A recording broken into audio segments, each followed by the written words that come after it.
Imagine कीजिए एक patient जिसको लिवर सिरोसिस है, उसको अचानक से ब्लड की वॉमिटिंग स्टार्ट हो जाती है। एंड सिर्फ थोड़ा नहीं, कभी कभी 500 ml से लेकर 1 लीटर या फिर उससे भी ज़्यादा। हर सेकंड इंपॉर्टेंट होता है। ऐसे सिचुएशन में एक एंडोस्कोपिक प्रोसीजर पेशेंट की जान बचा सकता है। इसका नाम है एंडोस्कोपिक वेरिसियल लाइगेशन, इसको EVL भी कहते हैं। Hello everyone, my name is doctor Amit. लेकिन ये प्रोसीजर एग्जैक्टली काम कैसे करता है, आज इसी को सिंपल लैंग्वेज में समझेंगे। Why does blood vomiting happens? सबसे पहले समझते हैं प्रॉब्लम कहाँ से स्टार्ट होती है। जब लिवर सिरोसिस होता है, लिवर हार्ड स्कार्ड हो जाता है। इस वजह से पोर्टल वेन में प्रेशर बढ़ने लगता है, जिसे हम सब पोर्टल हाइपरटेंशन भी कहते हैं। ब्लड को जब लिवर के थ्रू इजीली पैसेज नहीं मिलता है तो वो अल्टरनेट रूट को ढूंढने लग जाता है। उन अल्टरनेट रास्तों में से एक फूड पाइप यानी एसोफेगस भी होता है।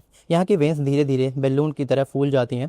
इन्हें हम इसोफेजल वेराइसिस भी कहते हैं। और जब प्रेशर बहुत ज़्यादा हो जाता है तो वो वेंस फट जाती हैं। रिजल्ट सडन ब्लड की वॉमिटिंग, जो एक लाइफ थ्रेटनिंग इमरजेंसी है। हॉस्पिटल में सबसे पहले क्या करना होता है? बहुत लोग सोचते हैं पेशेंट को सीधा एंडोस्कोपी रूम में ले जाते हैं और प्रोसीजर कर देते हैं, बट एक्चुअली ऐसा नहीं है। सबसे पहले पेशेंट को स्टेबलाइज किया जाता है, एयरवे सिक्योर किया जाता है, ब्लड प्रेशर को मॉनिटर किया जाता है, उनको मेंटेन किया जाता है, IV फ्लूइड्स देके ब्लड ट्रांसफ्यूजन की अगर जरूरत हो तो ब्लड ट्रांसफ्यूजन किया जाता है, और टर्लीप्रेसिन ऑक्टोप्राइड जैसे ड्रग्स को भी दिया जाता है, और साथ में एंटीबायोटिक्स, ताकि कोई इन्फेक्शन हो और रीब्लीडिंग का रिस्क को भी कम किया जा सके।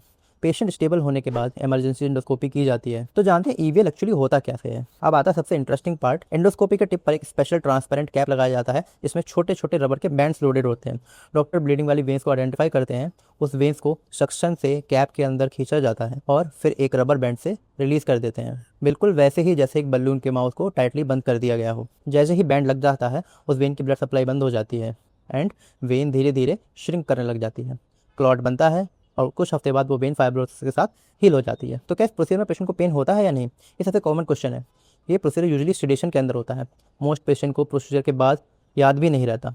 बाद में हल्का थ्रोट पेन, चेस्ट डिस्कम्फर्ट या फिर निकलने में थोड़ी सी तकलीफ कुछ दिनों तक हो सकती है, बट एज सच कोई बहुत ज़्यादा प्रॉब्लम नहीं होती है। तो क्या एक EVL काफ़ी होता है? जी नहीं, ये बहुत इंपॉर्टेंट पॉइंट है। मोस्ट पेशेंट को मल्टीपल सेशंस ऑफ एंडोस्कोपी की जरूरत पड़ सकती है। यूजुअली हर 2 to 4 वीक में रिपीट बैंडिंग की जाती है, ताकि सारी वायरसेस को कम्प्लीटली इरेडिकेट किया जा सके। और उसके बाद भी सर्विलांस एंडोस्कोपी बहुत ज़रूरी होती है। कब EVL काफ़ी नहीं होता? अगर ब्लीडिंग कंट्रोल ना हो या जल्दी दोबारा ब्लीडिंग होने का रिस्क हो, तो सिर्फ बैंडिंग इनफ नहीं रहती है। उस केसेस में ऐसे पेशेंट को हमें टिप्स करना पड़ता है, जो कि एक एडवांस प्रोसीजर है। टिप्स के बारे में किसी और वीडियो में बात करेंगे। Blood vomiting in liver cirrhosis is never normal. ये एक मेडिकल इमरजेंसी है एंड जितनी जल्दी पेशेंट एंडोस्कोपी सेंटर पहुंचता है, उतने ही ज़्यादा चांसेस होते हैं कि उसकी जान बचाने के। इस चैनल में हम गैस्ट्रोएंटरोलॉजी से रिलेटेड टॉपिक्स को डिस्कस करते हैं। अगर आपको ये वीडियो इन्फॉर्मेटिव लगा हो तो इस वीडियो को लाइक कीजिए, शेयर कीजिए और इस चैनल को सब्सक्राइब कीजिए। Thank you very much.